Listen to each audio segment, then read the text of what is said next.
Narcohistoria, el minucioso recuento de un siglo de políticas fallidas contra las drogas.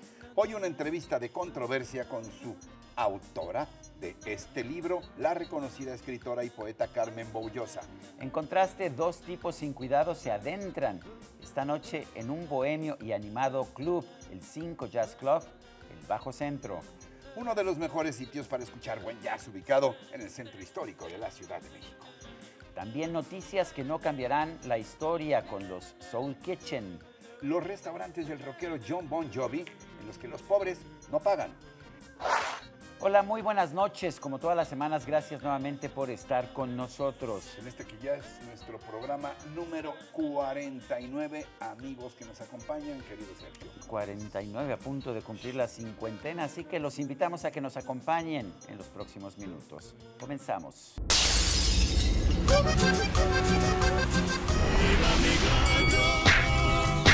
El ratón macizo.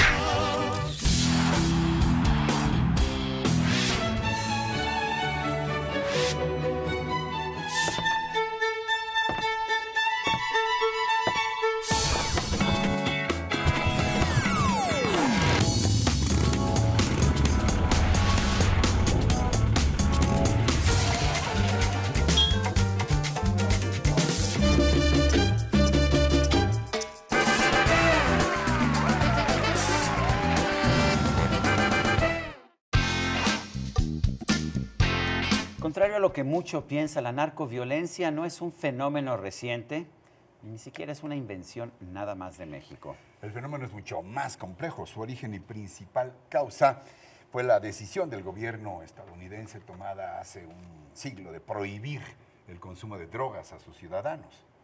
Y de hecho, hoy tenemos una historia sobre el narco y la violencia en nuestro país, y es una historia que ha sido preparada por un equipo bastante singular. Por una parte, Mike Wallace, un escritor muy importante, escribió una historia de Nueva York que se llama Gotham, que realmente es un clásico, ha ganado el premio Pulitzer, y quien lo acompañó en esta redacción es su esposa, Carmen Boullosa. Bueno, pues, ¿qué le puedo decir? Novelista, cuentista, una de las grandes escritoras de nuestro país. Y que por eso, precisamente, a mí me sorprendió cuando me dijeron, el libro lo escriben Carmen Boullosa y Mike Wallace. A ver, espérenme, ¿no? Mike Wallace, estoy de acuerdo, pero ¿por qué Carmen Boullosa? ¿Por qué te metes en este tema, Carmen? Gracias por estar con nosotros. Y el libro se llama Narcohistoria. Narcohistoria, claro. Primero tengo que darle las gracias. Estoy encantada de conversar con ustedes dos. Qué oportunidad.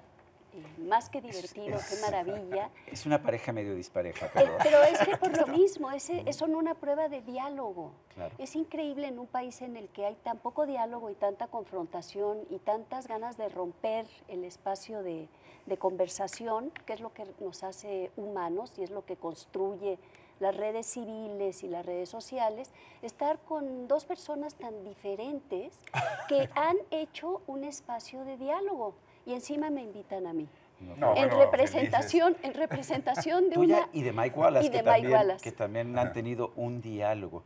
El libro yo ya tuve oportunidad de leerlo. Bueno, lo interesante es que nos cuentan una historia que los mexicanos no conocemos. Cómo empieza la prohibición de las drogas, cómo la prohibición de la marihuana se convierte, de hecho, en una forma de atacar a los mexicanos en los Estados Unidos. Pero si me permites, te insisto, además de lo que te pregunta Sergio, que me digas por qué bueno, es cierto, tan primero. amante de la literatura, te metes a escribir de estos temas. Sí, es algo, yo nunca me hubiera visto a mí misma trabajando en este tema, ni hubiera visto lo que pasó en México. Yo no hubiera visto la caída de tantos cuerpos de jóvenes en México, hombres, la mayoría entre 17 y 23 años de edad, la mayor parte de ellos de clase baja. Números no contados aún, pero calculamos 160,000 muertos van por la narcoviolencia, por la narcoguerra, más las decenas de miles de desaparecidos que tampoco hemos contado. Y que también los que se han contado, la mayoría son jóvenes, son varones y son nuestro futuro, el futuro de México. Esta historia tan trágica, pues evidentemente no me dejaba dormir, si es que me deja dormir ahora. Ahora recurro pues a una droga para poder dormir en las noches. Ha sido muy difícil dejar eso como una verdad y no pensar que estamos en una pesadilla temporal. Y lo que me costaba trabajo era aceptar que esto estaba ocurriendo en México. Es una historia espantosa. ¿Cuándo pudimos haber imaginado que esto iba a pasar? Entonces, mi primera reacción fue escribir un libro de poemas, La Patria Insomne, en lugar de La Suave Patria de López Velarde. Después trabajé editando una revista literaria, ¿sí? Una revista literaria con textos de escritores serios, mexicanos literarios, que volteaban a ver la violencia, poetas, ensayistas, novelistas, mirando la violencia. Después otra revista en Estados Unidos en inglés, lo mismo, viendo, tratando de entender. Y un muy amigo mío, que fue mi editor cuando publiqué algunos artículos en The Nation y después un libro para Atlas Book de cómo los extranjeros vemos a los americanos, How Do They See Us, me pidió y me dijo, mira, todo el día hablas de esto. Siéntate y escríbeme un libro y hazlo para que entendamos nosotros, porque a mí lo que me enfurecía encima, me dolía la situación de México y me enfurecía que en Estados Unidos había una total insensibilidad. Llevábamos, cuando empezamos a escribir el libro, cuando empecé yo sola, eran ya el número de contabilizadas cabezas, eran 2,000 decapitados en México. No había nada que fuese equivalente en los espacios de la prensa o de los medios norteamericanos, o yo creía entonces, de los estudios americanos, para voltear a ver al vecino, en algo en lo que ellos evidentemente tenían que hacer, porque tenían que ver, ellos son los usuarios de las drogas que nosotros nos cuestan tanto. Y aquí nos cuentas la historia de cómo surge la prohibición, que es finalmente la base de la violencia, y había un fuerte elemento antimexicano. Cuéntanos. En efecto, voy rápido solamente a decir que intenté hacer el libro yo sola, me fue imposible, porque me di cuenta que no eran solo los usuarios, sino que era una historia trenzada a 4 manos, platicando en la mesa con Mike a la hora de comer, conversando, decía, es que esto, y él anexaba lo que él ya sabía, hasta que nos vimos trabajando juntos. Él decía, tú me das la información mexicana y yo voy a poner la información ¿Entendiste americana? Que los datos duros o que la literatura puede ayudar a explicar este fenómeno? Sí, puede. Con los datos duros suficientes, pues. Bueno, sí, pero este es otro tipo de escritura. Esto, sí. Perdón, pero siento que esto para mí es una manera de activismo. No es que me guste mucho la palabra activista, porque es una palabra extraña y un poco altisonante, pero es un trabajo de activista, porque yo necesitaba ver este hilo negro de principio a final, mostrarlo al gringo y al mexicano y al internacional. Cómo esto se creó no por México, por Estados Unidos, con ánimo racista en un principio, contra los chinos, primero, en 1909, por el opio, contra los afroamericanos, los negros del sur de Estados Unidos, a la hora que los linchaban en 1912, contra la heroína y la cocaína, y después contra nuestra gente, contra los mexicanos. 1930, la frontera había sido totalmente permeable, y en 1930, ante la contracción económica, Estados Unidos echa fuera un número también no determinado, entre 500,000 y 2 millones de mexicanos. No recordamos esto. O sea, Trump tiene antecedentes de muchas maneras, porque desde un principio, cuando México, desde los 10, digamos 1912, que México entra como una primera fase en el sí de prohibicionismo de las drogas, Estados Unidos le dice a México, te sumas a mi prohibición, firmas el acuerdo internacional, cosa que se hizo en La Haya y lo hizo Federico Gamboa, nuestro autor de Santa, él firmó, te sumas. Y además te encargas de que no cruce tu territorio lo que mis ciudadanos demandan. Nosotros no podemos hacer el trabajo, nos lo haces tú. O sea, desde un principio era, construyan ustedes el muro. Por eso digo que Trump tiene antecedentes. 1930 echan este número de mexicanos y al mismo tiempo viene la demonización de la marihuana. Deciden, se toma todo un discurso de que la marihuana vuelve a la gente agresiva. Claro. Incluso hasta le cambian el nombre porque era el hemp, era el cáñamo allá en los Estados Unidos, pero en la ley de prohibición le ponen marihuana porque era un nombre mexicano. Era un nombre, según ellos, le sonaba mexicano, lo ligan al mexicano, digamos, había sido contra los chinos el opio, contra los afroamericanos, la heroína y la cocaína, y contra los mexicanos la marihuana. Esto, bueno, fue el principio nada más, el detonador, ¿no? Ahora, ¿qué esperas que encuentren tus lectores en esta narcohistoria, Carmen? Que encuentren, pues, el hilo de una historia común. Nuestra frontera con Estados Unidos es mucho más que una frontera, es una historia en común. Y es una historia cultura que se expande, es una cultura y es una historia en común. Y en el caso del trato de los narcos, la narcohistoria, es algo que hemos creado los dos países juntos. Y que México ha cedido ante un instinto prohibicionista americano, una voluntad prohibicionista, aunque sus ciudadanos, los ciudadanos americanos, sean grandes consumidores. En porcentaje, en relativo porcentaje, el mexicano consume muchísimo menos psicoactivos, excepto el alcohol, que el americano, en relativo porcentaje. Pero además la cantidad y el poder adquisitivo de los americanos, ellos son el gran mercado del consumo de drogas. Y ellos, y por otra parte, también son los grandes vendedores de armas, no los únicos, pero los grandes vendedores de armas de alto poder. Y no solo eso. En los 80s, Reagan militarizó el combate contra las drogas y México aceptó. En los 90s, Estados Unidos liberó la venta de armas de alto poder, dejaron de ser exclusivas para el ejército y para los cuerpos armados estatales, policíacos, los liberaron y se ha armado una cadena de tienditas, esto se ve en el libro, la cadena de tienditas que abastecen a nuestros criminales, y nuestros no quiero decir mexicanos, quiero decir son hechura también de Estados Unidos. ¿Qué opinas de la legalización? ¿Es la salida?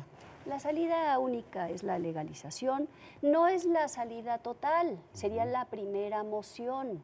Y es el momento de hacerlo porque... Pero tienes que hablar de educación, de cultura, de muchas cosas, de prevención. prevención. Pública. En los 30 que Estados Unidos va contra la marihuana porque la usan los mexicanos y contra los mexicanos, México responde. El doctor Salazar Viniegra publica un panfleto fantástico que dice el mito de la marihuana. La marihuana no le hace mal a nadie. No es cierto que vuelve a la gente violenta. Esto es absurdo. Segundo, no se puede tratar a las drogas como un asunto policíaco de criminalización. Es salud pública.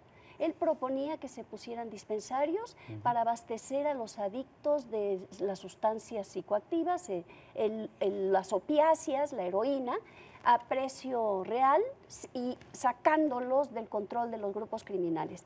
La prohibición contra el alcohol ya nos había demostrado que tratarlo como un asunto criminal convierte a los traficantes de estas drogas en grandes poderes, grupos criminales. Es la creación de la mafia. Ya se ha la visto corrupción, se vio en la prohibición, la corrupción a todos los niveles del Estado y la violencia en las calles. Ya está a la venta, pregunta profunda. Está a la venta en las librerías, narcohistoria. Está contado para el lector común. Y si ustedes quieren comprender el fenómeno, hay que leerlo. Pues creo que sí, que hay que leerlo. Fue un trabajo de 4 manos, más bien de 6 si soy honesta, 4 de mi marido y 2 mías, porque él me sometió a todas sus reglas. Pero está muy bien escrito, eso vale la pena, fluye muy bien. ¿Hay versión en inglés y en español o es nada más español? Salió en inglés primero, salió también antes en alemán, salió en chino antes y después sale en español, traducido por Hugo, que ha hecho un trabajo espléndido. Se deja leer muy bien. Sí, ya no lo tradujimos, nosotros cambiamos solamente la introducción. La hicimos diferente. De Carmen Boullosa y Mike Wallace, Narcohistoria, cómo Estados Unidos y México crearon juntos la guerra contra las drogas. Muchas gracias por estar con nosotros. Carmen. Al revés, les agradezco muchísimo. Gracias. Nosotros continuamos. ¿Sí? Ahora sí que cantando bajo la lluvia, mi querido Sergio, ¿por dónde me traes? En pleno centro histórico. En pleno centro histórico, aquí en la calle de Motolinía número 20. Y no son las catacumbas, pero tampoco es muy diferente. Ven por acá. Ah, mira, es por acá. Ahí está. Oye, qué entrada más misteriosa. Pues yo, a ver, tú pues ¿de qué tienes se que estar trata? listo. Te vas a sorprender. Es algo completamente diferente. Venga, vámonos. A ver, aquí ponemos vámonos, el querido paraguas. Sergio, venga. 5, dice aquí con Z. Efectivamente, es el 5, pero con Z, ¿eh? No vayas a pensar que es un 5 con C. Qué lugar más Te misterioso. dije que era un poco como las catacumbas, ¿no? Mira, ven acá. Un Pero sótano. escucha la música. Ándale. Mi querido Ricardo, ya sabes que la vida está llena de sorpresas. Oye, qué buen jazz se te da la oye. vida. Es muy buen jazz. Ven por acá. venga. Siéntate. Wow. Es como estar en Nueva York de alguna forma, ¿no? Sí, fíjate, además no sé por qué, como que lo subterráneo me remitió a aquellos tiempos de la prohibición, claro. de lo oscuro, Es que un tenías que ir poquito. a los subterráneos para beber un whisky y oír buen jazz también, ¿no? Y este jazz, este grupo es el Tank Trio. Bueno, es un grupo que realmente ha tenido un éxito, que hacen cosas completamente distintas. En el saxofón está Federico Hughes. Debo decirte que es hijo de un amigo mío de la prepa.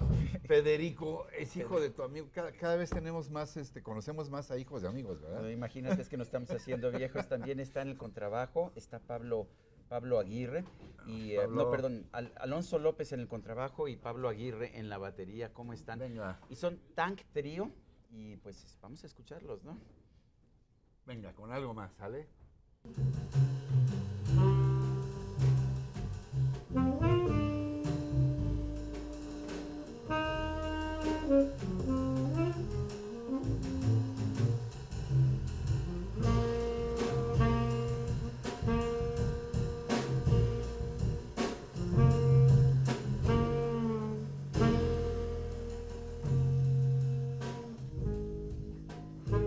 Realmente suena estupendo.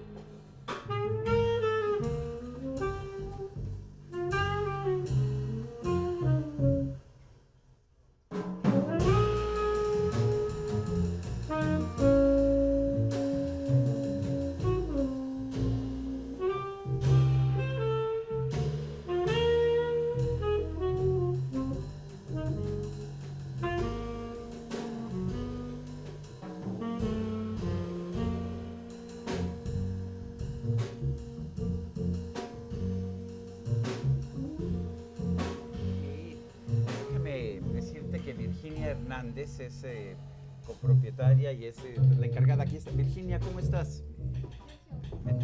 Hola. Por favor. Gracias. Gracias por estar. Mira, te presento a Ricardo ¿Cómo estás? Rocha.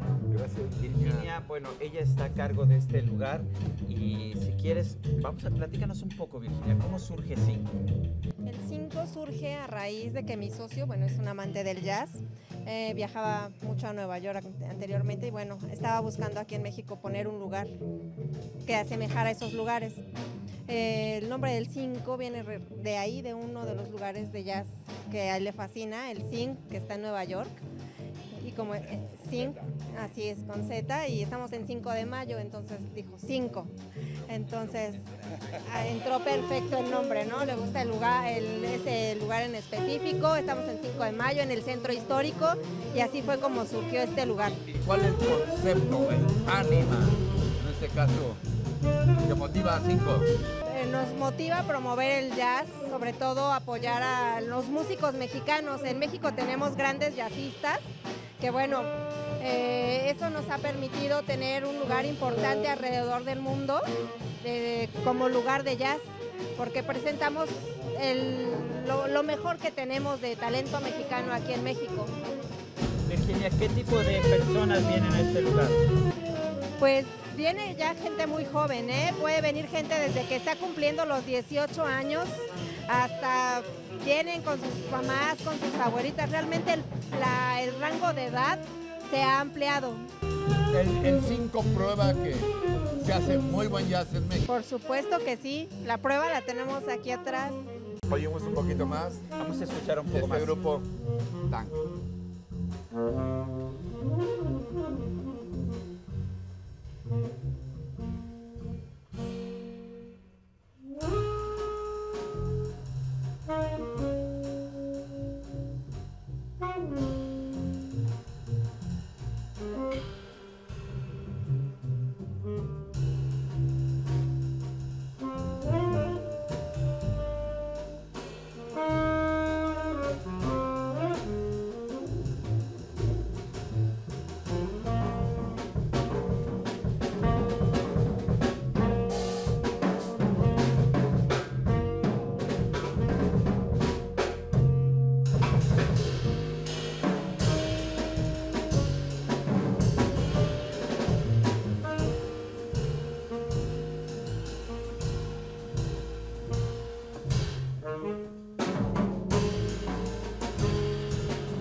Estupendo. Dinos qué hay aquí, qué ofrecen ustedes a quienes vienen, o sea, a partir de qué hora, ¿Y qué durante días? cuánto tiempo, Abrimos- qué alternativas hay de tragos, de comida, aparte de, por De la supuesto, música. Claro. Abrimos de miércoles a sábado a partir de las 9 de la noche y cerramos alrededor de las 2:30.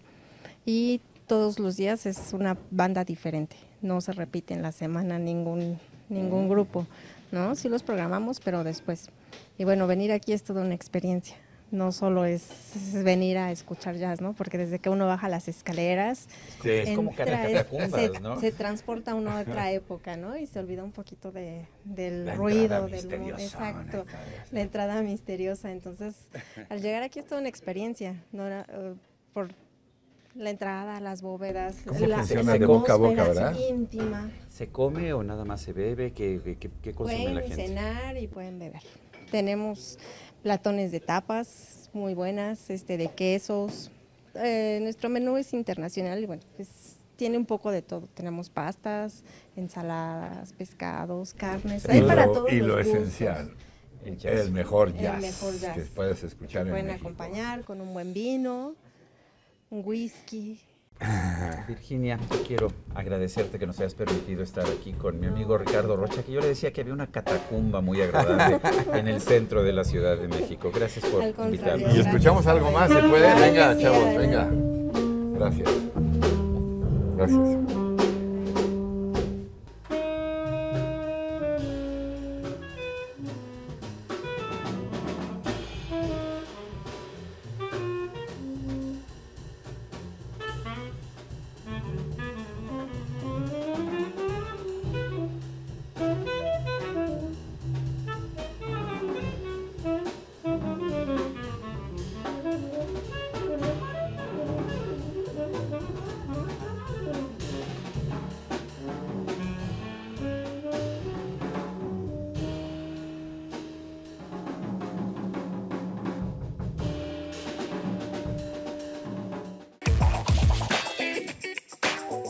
Imagínese usted un lugar en que para ir a comer cada quien paga como puede, ya sea haciendo una donación en efectivo o prestando sus servicios en el restaurante. Bueno, pues este lugar existe y fue creado pensado en la gente de pocos recursos que por una hora de servicio, ya sea lavando platos o de mesero en el jardín, recibe una comida de 3 platillos. El lugar se llama Soul Kitchen. Soul, así como el alma de la cocina. Y su fundador es nada menos que el célebre rockero irlandés John Bon Jovi. Bon Jovi asegura que esta iniciativa es para llamar la atención por el hambre mundial y la pobreza. El restaurante se encuentra en la costa atlántica de los Estados Unidos, en Nueva Jersey, y algo que es importante destacar es que las personas de escasos recursos comen exactamente lo mismo que aquellas que sí pueden pagar. Este es el segundo comedor comunitario que el músico abre en los Estados Unidos, en el que ha ofrecido ya hasta el momento más de 50,000 comidas, de las que más de la mitad se han pagado con trabajo comunitario. Dorotea, la esposa de Bon Jovi, asegura que en los Estados Unidos 1 de cada 5 familias vive en la pobreza y 1 de cada 6 habitantes no puede comprar comida. Soul Kitchen forma parte de los proyectos de la fundación creada por el famoso rockero, quien ha vendido, por cierto, a lo largo de su carrera, más de 120 millones de discos. El fin de este esfuerzo es generar conciencia sobre diferentes problemáticas sociales como el hambre y el acceso a la educación de los niños en situaciones vulnerables. Así que qué buen detalle, mejor ejemplo el de John Bon Jovi, quien, por cierto, el pasado fin de semana apareció de pronto en su restaurante para sorpresa de una comensal. Se trata de Carol Cesario, una mujer de Nueva Jersey que padece cáncer de pulmón y que soñaba con conocer a su ídolo de siempre. Así que de la nada, como dicen ahora los chavos, apareció John y convivió durante un buen rato con una sorprendida Carol y su familia. Al final, el rockero le regaló a su nueva amiga una guitarra autografiada, un libro y, lo más importante, un beso en la mejilla. No, pues definitivamente ya me cayó bien este señor Bon Jovi. Y así con esta gratificante historia llegamos al final. Gracias por acompañarnos. Pero antes de irnos, si nos damos tú y yo a comer, yo imagino que a ti te cobran menos, ¿verdad? Sí. Seguramente. Sí, me ven de menores recursos. Bueno, los esperamos la próxima semana. El señor Sarmiento paga por los dos. Vale. Nos vemos la próxima semana, que será el programa número 50. Hasta entonces, hasta siempre.